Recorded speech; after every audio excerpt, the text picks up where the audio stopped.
दोस्तों, मेरा नाम विशाल दुबे और आज हम बात करेंगे भारत में सड़क बुनियादी ढांचा, चुनौतियां, पारदर्शिता और जवाबदेही।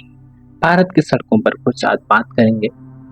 तो चलिए दोस्तों, शुरू करते हैं। भारत का सड़क नेटवर्क जो लगभग 66.71 लाख किलोमीटर लंबा है, विश्व में दूसरा सबसे बड़ा है। यह देश के आर्थिक और सामाजिक विकास के लिए एक महत्वपूर्ण आधार है। यह नेटवर्क लगभग 85% यात्री यातायात और 70% माल ढुलाई का वहन करता है, जो इसे राष्ट्रीय अर्थव्यवस्था की रीढ़ बनाता है। सड़कें केवल परिवहन के साधन नहीं है, वे कनेक्टिविटी, व्यापार और समग्र जीवन की गुणवत्ता को बढ़ाने में महत्वपूर्ण भूमिका निभाती हैं। ग्रामीण क्षेत्रों में सड़कों का महत्व और भी गहरा है। ग्रामीण सड़कें बढ़ी हुई गतिशीलता, उत्पादकता में वृद्धि, परिवहन में लागत में बचत और वस्तुओं के तेजी से प्रवाह जैसे कई सामाजिक आर्थिक लाभ लाती है। यह केवल कनेक्टिविटी से कहीं अधिक है। यह ग्रामीण अर्थव्यवस्थाओं को सशक्त बनाने में, स्वास्थ्य सेवा तक पहुंच में सुधार करने और कृषि उत्पादकता बढ़ाने के लिए एक महत्वपूर्ण उत्प्रेरक है। उदाहरण के लिए, बेहतर सड़कें उर्वरक के सस्ते परिवहन को सक्षम बनाती हैं और खराब होने वाले सामानों के लिए आसान बाजार पहुंच प्रदान करती हैं, जिससे कृषि उत्पादन में वृद्धि होती है। इसके अतिरिक्त वे ग्रामीण औषधालयों में कर्मचारियों को अधिक प्रभावी ढंग से कार्य करने में सक्षम बनाकर स्वास्थ्य सेवा तक पहुंच में सुधार करती हैं। यह सड़क बुनियादी ढांचे और ग्रामीण क्षेत्रों में जीवन स्तर व आर्थिक गतिविधि में ठोस सुधारों के बीच एक सीधा संबंध दर्शाता है, जो एक व्यापक सामाजिक निहितार्थ। पिछले दशक में भारत सरकार ने सड़क बुनियादी ढांचे के विकास में उल्लेखनीय प्रगति की है। राष्ट्रीय राजमार्गों की लंबाई 2014 में 91,227 किलोमीटर 60% से बढ़कर 2024 में 1,46,145 किलोमीटर हो गई है। 4 लेन और उससे ऊपर के राष्ट्रीय राजमार्गों की लंबाई में भी 2.6 गुना वृद्धि हुई है। 2014 में 18,371 किलोमीटर से बढ़कर 2024 में 48,422 किलोमीटर हो गई है। राष्ट्रीय राजमार्ग निर्माण की गति 2014 से 15 में 12.1 किलोमीटर प्रतिदिन से बढ़कर 2023 से 24 में 33.8 किलोमीटर प्रतिदिन हो गई है। इन विकासों में कई प्रमुख परियोजनाएं शामिल हैं। भारतमाला परियोजना चरण 1, जिसे 2017 में अनुमोदित किया गया था, उसका लक्ष्य था 34,800 किलोमीटर सड़क नेटवर्क विकसित करना है, जिसमें आर्थिक गलियारे, इंटर कॉरिडोर, फीडर मार्ग, सीमा और तटीय सड़कें शामिल हैं। इसकी कुल अनुमानित लागत 6,92,324 करोड़ रुपए है। नवंबर 2024 तक 26,316 किलोमीटर 76% सड़कों को सम्मानित किया गया है और 18,714 किलोमीटर 54% का निर्माण किया गया है। सेतु भारतम कार्यक्रम का लक्ष्य 2019 तक सभी राष्ट्रीय राजमार्गों को रेलवे क्रॉसिंग से मुक्त करना है, जिसमें 2008 नए रोड, ओवरब्रिज, अंडरब्रिज और 1500 मौजूदा पुलों का उन्नयन शामिल है। सड़क नेटवर्क का तीव्र विस्तार ने न केवल कनेक्टिविटी में सुधार कर रहा है, बल्कि यह देश के आर्थिक विकास के लिए एक महत्वपूर्ण निवेश भी है। 2013 के एक अध्ययन के अनुसार बुनियादी ढांचे पर सरकार के पूंजीगत व्यय का देश की जीडीपी पर 4.4 गुना गुणक प्रभाव पड़ता है। यह दर्शाता है कि सड़क विकास केवल एक खर्च नहीं है, बल्कि एक रणनीतिक आर्थिक उत्तोलक है। निवेश का विशाल पैमाना और तीव्र विस्तार आर्थिक विकास के लिए एक प्रमुख चालक के रूप में बुनियादी ढांचे पर एक रणनीतिक राष्ट्रीय ध्यान को दर्शाता है, जिसका जीडीपी पर एक मात्रात्मक गुणक प्रभाव पड़ता है। भारत के आधुनिक एक्सप्रेसवे और ग्रामीण सड़कों के एक मिश्रण तस्वीर को हम अगर देखें तो वो एक विकास की ओर पहुंचने को दर्शाती है। भारत में सड़क बुनियादी ढांचे के प्रभावशाली विस्तार के बावजूद इसकी गुणवत्ता और निर्माण प्रक्रिया से जुड़ी महत्वपूर्ण चुनौतियां बनी हुई हैं, जिनके दूरगामी आर्थिक और सामाजिक परिणाम होते हैं। भारतीय सड़कों की गुणवत्ता एक महत्वपूर्ण चिंता का विषय है। 2019 में भारत का सड़क गुणवत्ता सूचकांक एक निम्न से 7 उच्च के पैमाने पर 4.5 तक था, जबकि विश्व औसत 4.07 था। हालांकि 204 मतदाताओं के एक सर्वेक्षण में 76.47% ने भारतीय सड़कों की गुणवत्ता से असंतोष व्यक्त किया। सड़कों की समय से पहले विफलता एक बड़ी समस्या है। कम मात्रा वाले ग्रामीण सड़कों की विफलता का मुख्य कारण भारी और ओवरलोडेड वाहन जो टोल बूथों से बचने के लिए इन सड़कों का उपयोग करते हैं। इसके अतिरिक्त मौसम परिवर्तन और प्राकृतिक पैरामीटर भी समय से पहले खराब होने का कारण बनते हैं। खराब सड़क डिजाइन और खराब गुणवत्ता वाली सामग्री भी दुर्घटनाओं और सड़क क्षति का कारण बनती है। 2022 में लगभग 4,446 दुर्घटनाएं गड्ढों के कारण हुई, जिसके परिणाम स्वरूप 1,856 मौतें हुई। सड़क की गुणवत्ता की समस्या केवल निर्माण दोषों तक सीमित नहीं है, बल्कि इसमें एक प्रणालीगत विफलता शामिल है। मौजूदा नियमों और डिजाइन दिशा निर्देशों का पालन नहीं किया जा रहा है, जिससे न केवल आर्थिक नुकसान होता है बल्कि जानलेवा दुर्घटनाएं भी होती हैं। केंद्रीय मंत्री नितिन गडकरी ने स्वयं स्वीकार किया है कि सड़क दुर्घटनाएं अक्सर मामूली नागरिक त्रुटियों और दोषपूर्ण विस्तृत परियोजना रिपोर्ट से उत्पन्न होती है, जिससे कोई जवाबदेही नहीं होती है। यह इंगित करता है कि समस्या केवल खराब निष्पादन के बारे में नहीं है, बल्कि योजना और निरीक्षण में मूलभूत खामियों और इन खामियों के लिए जवाबदेही की कमी के बारे में है।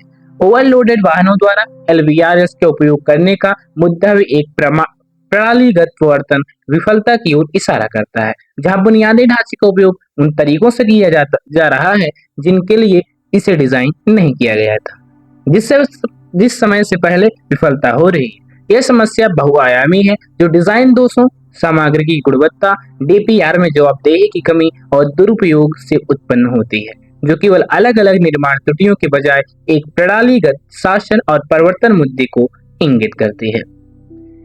भूमि अधिग्रहण में देरी भारत में सड़क निर्माण परियोजना में सबसे बड़ी बाधाओं में से एक है, खासकर ग्रामीण और अर्ध शहरी क्षेत्रों में। यह प्रक्रिया महीनों या सालों तक परियोजनाओं को बाधित कर सकती है और कानूनी बाधाओं तथा मुआवजों के कारण लागत में वृद्धि कर सकती है। सामग्री की कीमतों में उतार चढ़ाव और सरकारी निकायों से धन के वितरण में देरी के कारण अक्सर बजट में वृद्धि होती है। 2023 में एक सरकारी रिपोर्ट में बताया गया कि 431 बड़ी परियोजनाएं देरी से चल रही थी, जिनमें 4.82 लाख करोड़ रुपए की लागत वृद्धि हुई थी, जिसका मुख्य कारण खराब योजना और कार्यान्वयन में कमी थी।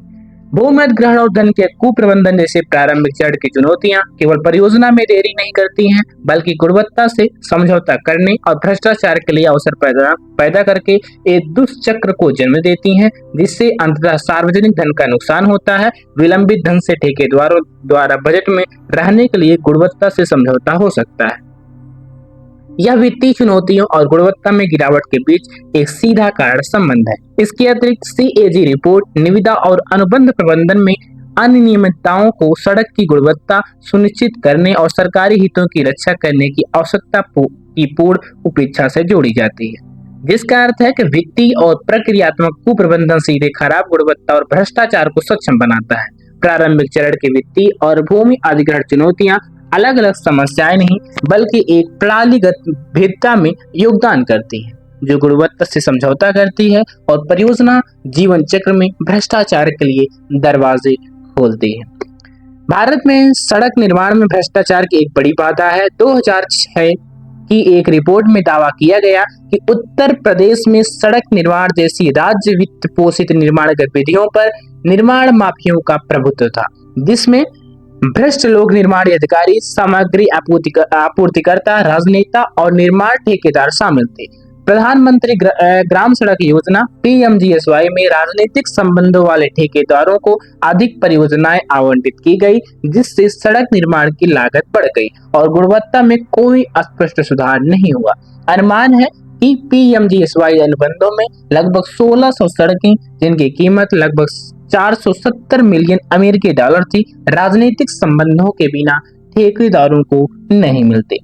भारत को खराब सड़क स्थितियों और बार बार रोकने के कारण सालाना 21.3 बिलियन अमेरिकी डॉलर का भारी नुकसान होता है, जिसमें देरी की लागत 6.6 बिलियन अमेरिकी डॉलर और अतिरिक्त ईंधन खपत की लागत 14.7 बिलियन अमेरिकी डॉलर है। सड़क दुर्घटनाओं के कारण भारत को सालाना हमेशा अपने सकल घरेलू उत्पाद का 3% तक का नुकसान होता है। 2022 में 4,61,312 सड़क दुर्घटनाएं हुई, जिसके परिणाम स्वरूप 1,68,491 मौतें हुई।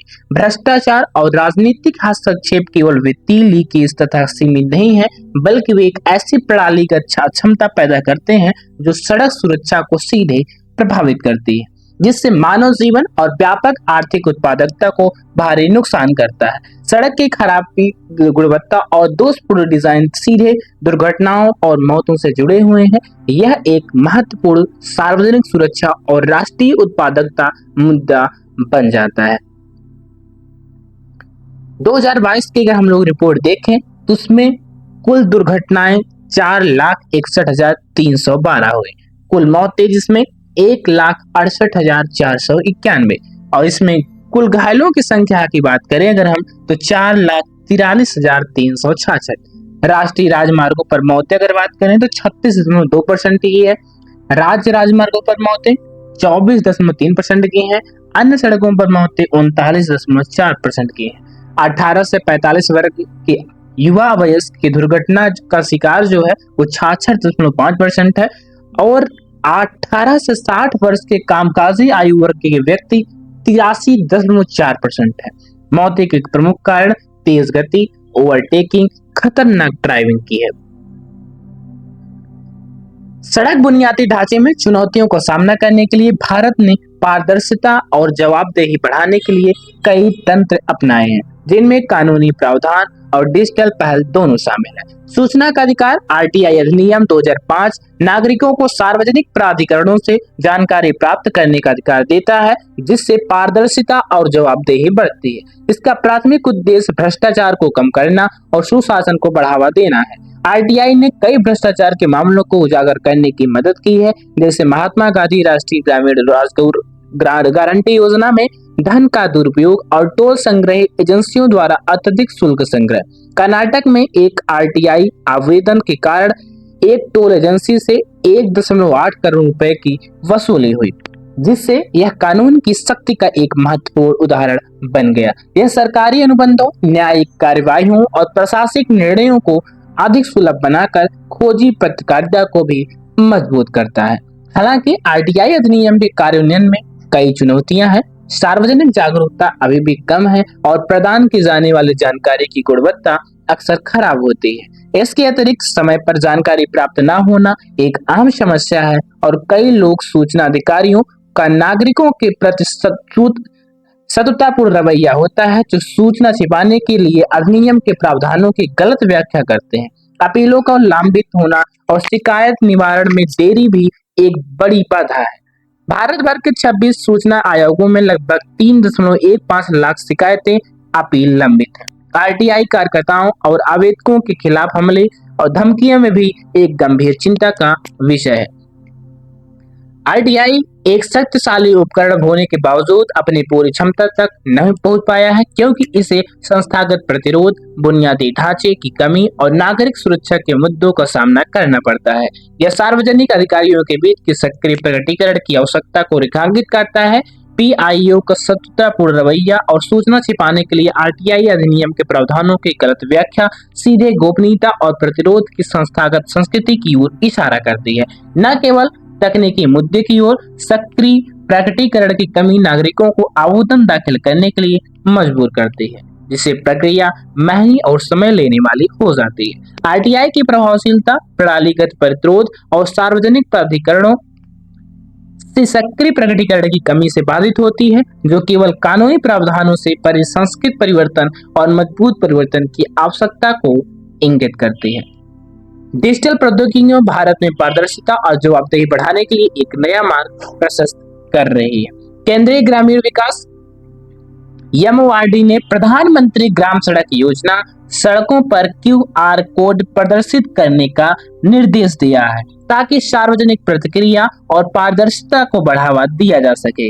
ये क्यूआर कोड सड़क के किनारे और रखरखाव विवरण, लागत, स्वीकृति और पूर्णता की तारीखें, ठेकेदार के विवरण और पहले और बाद की तस्वीरें जैसी विस्तृत जानकारी प्रदान करते हैं। नागरिक क्यूआर कोड को स्कैन करके सड़क की स्थिति की तस्वीर अपलोड कर सकते हैं और शिकायतें दर्ज कर सकते हैं। यह प्रणाली ई मार्ग प्रणाली के एक साथ एकीकृत है, जो निर्माण के बाद 5 साल की रखरखाव बाध्यताओं और ठेकेदारों के प्रदर्शन की निगरानी करती है। क्यूआर कोड जैसे डिजिटल पहल पारदर्शिता को बॉटम अप दृष्टिकोण से सक्षम कर रही है, जिससे नागरिक सीधे निगरानी प्रक्रिया में शामिल हो सकते हैं और पारंपरिक केंद्रीकृत निरीक्षणों की सीमाओं को दूर कर सकते हैं। यह प्रतिक्रियाशील से सक्रिय और सहभागी पारदर्शिता में बदल जाता है, नागरिक निरीक्षण प्रक्रिया का हिस्सा बन जाते हैं। यह एक बॉटम अप दृष्टिकोण है जो जानकारी तक पहुंच को लोकतांत्रिक बनाता है और वास्तविक समय की प्रतिक्रिया को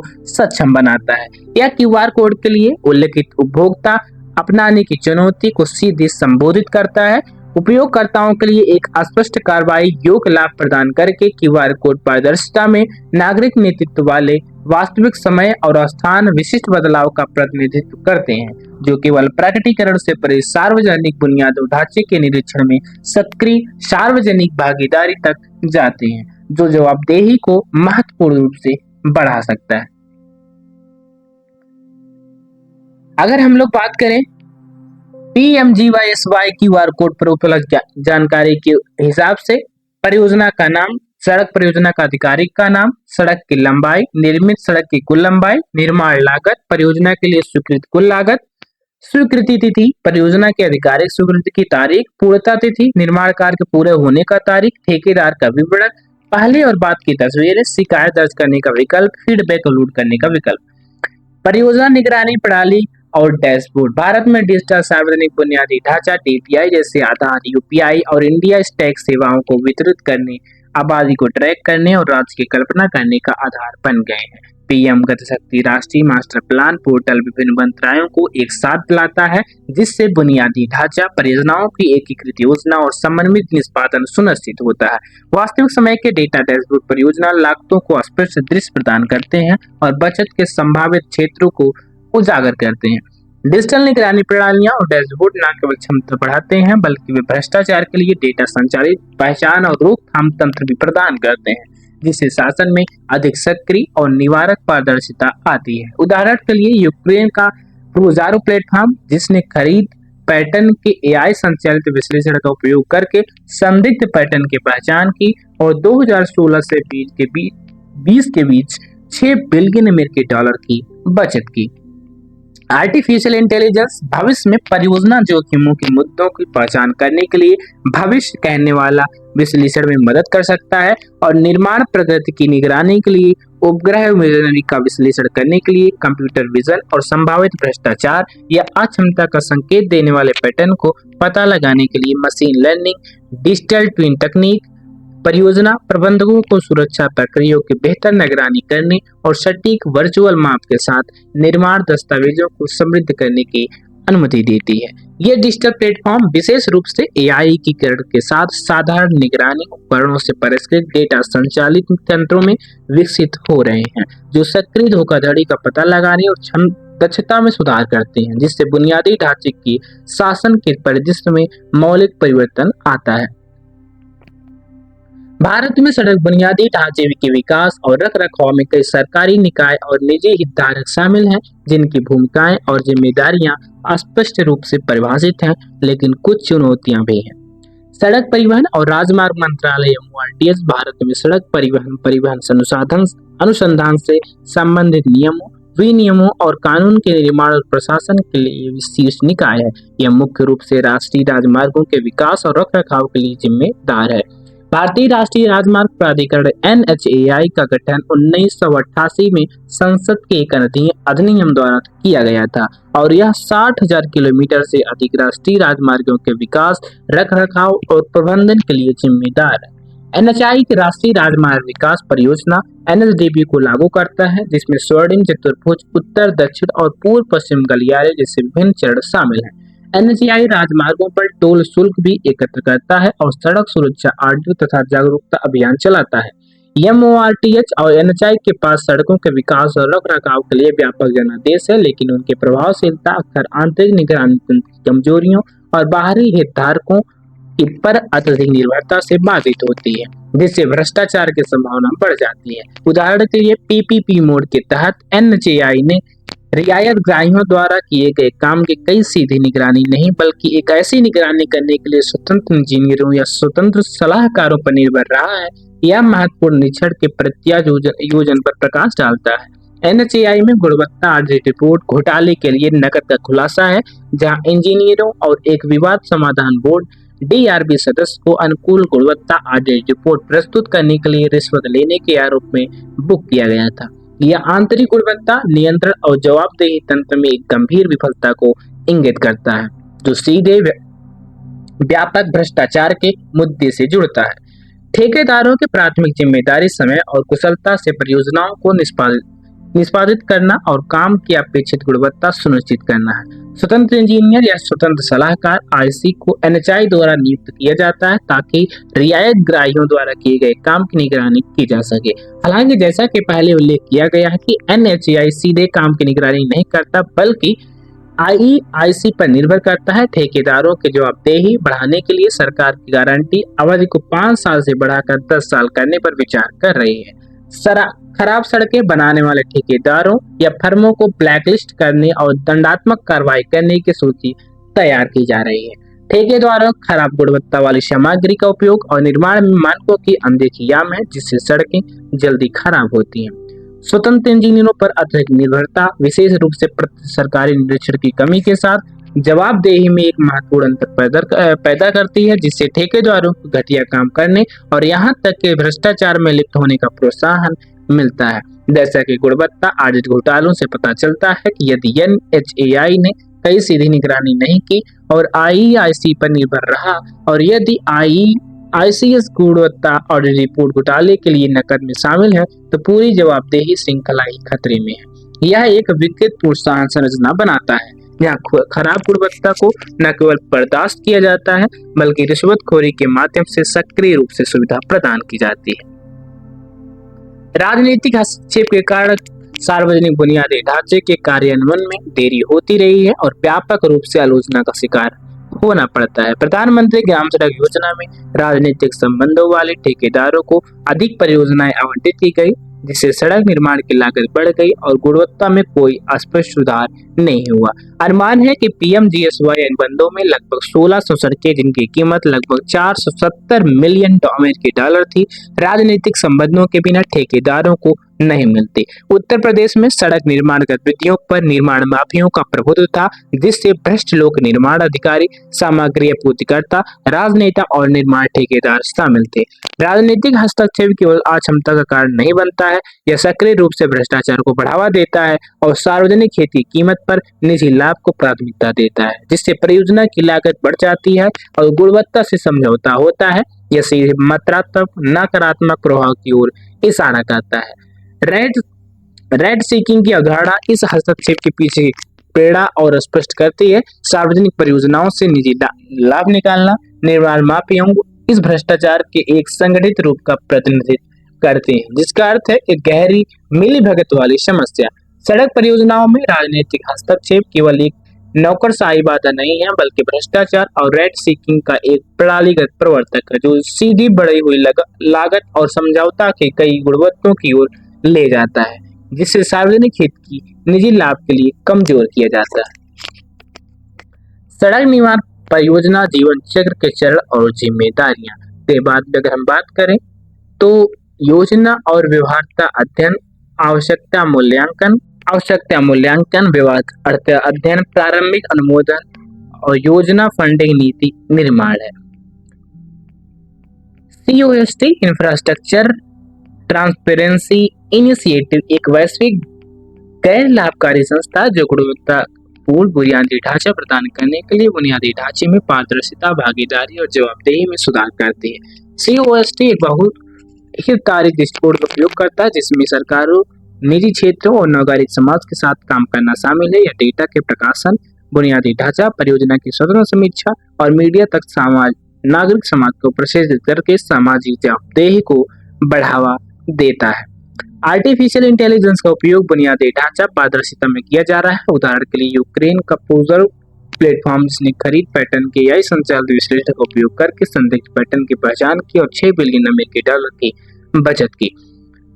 AI भविष्य की परियोजना में जोखिम और मुद्दों की पहचान करने के लिए भविष्य कहने वाला विशेषण मदद कर सकता है। निर्माणी प्रगति की निगरानी और उपग्रह इमेजरी का विश्लेषण करने के लिए कंप्यूटर विजन और संभावित भ्रष्टाचार या अक्षमता को संकेत देने वाले पैटर्न को पता लगाने के लिए मशीन लर्निंग, क्यूआर कोड, सड़क के किनारे और रख रखाव लागत, स्वीकृति और पूर्णता की तारीखें, ठेकेदार के विवरण और पहले के बाद की तस्वीर जैसे विस्तृत जानकारी प्रदान करते हैं। एआई और डिजिटल ट्विन जैसी उभरती प्रौद्योगिकियां पारदर्शिता को एक नए स्तर पर ले जा सकती है, जो उन केवल डेटा को उजागर करती है बल्कि सक्रिय रूप से विसंगतियों को पहचान करती है, जोखिमों को अनुमान लगाती है और वास्तविक समय में निगरानी को सक्षम बनाती है, और यह भ्रष्टाचार रोकने और गुणवत्ता सुनिश्चित करने से अधिक शक्तिशाली उपकरण प्रदान करती है। भारत में सड़क बुनियादी ढांचे की गुणवत्ता, पारदर्शिता और जवाबदेही में सुधार के लिए यह बहुआयामी दृष्टिकोण की आवश्यकता है, जो तकनीकी समाधानों के मजबूत कानूनी ढांचे, संस्थागत सुधारों और सक्रिय नागरिक भागीदार के साथ जोड़ता है। नागरिक जुड़ाव, सूचना का अधिकार के कार्यान्वयन में सुधार किया जाना चाहिए, जिसमें सार्वजनिक जागरूकता बढ़ाना, बुनियादी ढांचे में सुधार करना और पीआईओ को प्रशिक्षित करना शामिल है। नागरिक प्रतिक्रियाओं तंत्र को मजबूत किया जाना चाहिए, जैसा कि PIMGSY में क्यूआर कोड के साथ किया जा रहा है। निविदा प्रक्रियाओं में पारदर्शिता बढ़ाई जानी चाहिए और राजनीतिक संबंधों के प्रभाव को कम करने के लिए सख्त नियम लागू करने जाने चाहिए। स्वास्थ्य में प्रभावी आगे के मार्ग, तकनीक प्रगति को मजबूत कानूनी ढांचे, सक्रिय प्रकटीकरण और स्वतंत्र निरीक्षण को बढ़ावा देने वाले संस्थागत सुधारों और एक व्यापक एक और लचीला जवाबदेही पारिस्थितिकी तंत्र बनाने के लिए सशक्त नागरिक भागीदार के साथ एकीकृत करना है। तो दोस्तों, आज के लिए बस इतना ही। हम मिलेंगे एक नए वीडियो के साथ। धन्यवाद।